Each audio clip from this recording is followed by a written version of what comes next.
I figured it'd be an interesting idea to force you guys to listen to a random kid rant on about his teacher in middle school. So I'm gonna grab my robe, have a seat in front of the fireplace, grab some popcorn, grab a beverage, and here we go. I think we all had that one teacher who's kind of like your Uncle Ron, who's not actually part of the family, but he keeps showing up to Thanksgiving and calls himself part of the family, and overall he's just really weird and creepy. Yeah, that was kind of like my science teacher in middle school. Now, this took place in 7th grade, so it was a while ago. I obviously don't remember everything that happened, but most of what I remember from that year was from his class. Now, I'm obviously not going to say his name or anything, but if you went to my school years ago, you'll definitely know who I'm talking about. He's been reported to the principal multiple times and has probably gotten in trouble multiple times. You'll see why pretty soon. So first of all, he was the type of person to take his job way too seriously and constantly give lectures about little things. Like if our class average was down by 0.01% than what it was last time, then he would ramble on for about 10 minutes saying ridiculous stuff like, "You're better than this," and "My last 4 years have been much better," and stupid stuff like that.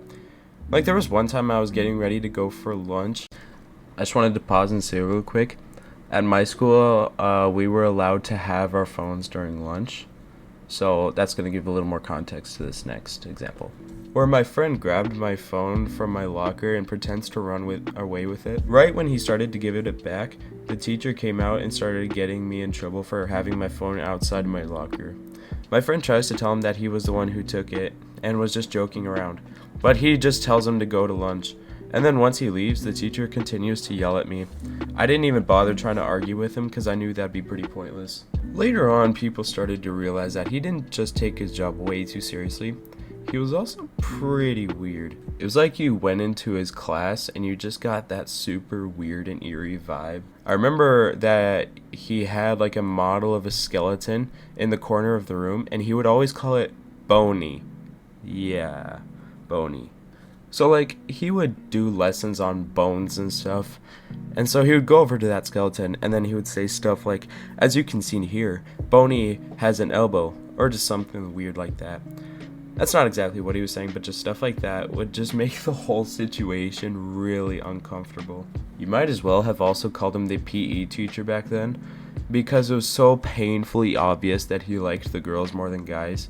Now, the guys in my grade have never been the best people, but it was still like he completely excluded us. Like he would always call on the girls more. He would always do things like give them more candy, more Jolly Ranchers, and all of that. Another really weird thing he would do to the girls is he would call them nicknames, or just doing things like calling them by their last names. Like if somebody was going down the hallway, he would go, "Oh, I smell some good perfume. It must be," and whoever he's talking about. It was just so weird, and none of us really liked it. Somebody I know was talking to me about him too, except he said that he did much weirder things. He said that he would do things like notice their hands were red when their hands were under the table, or even say he would only go to volleyball games if they wore spandexes. I'm kind of having a hard time believing that last one. That seems a little too extreme even for him, but I guess we'll never know. To this day, he still does teaching, and I've even seen him a couple times around. I know he's married now, so I would hope that he's a lot better than he used to be. And if he is, then that's great. But yeah, that's really all I have to say. If you guys want to see more storytime videos like this, let me know. But anyways, have a great day, and I'll see you all in the next video.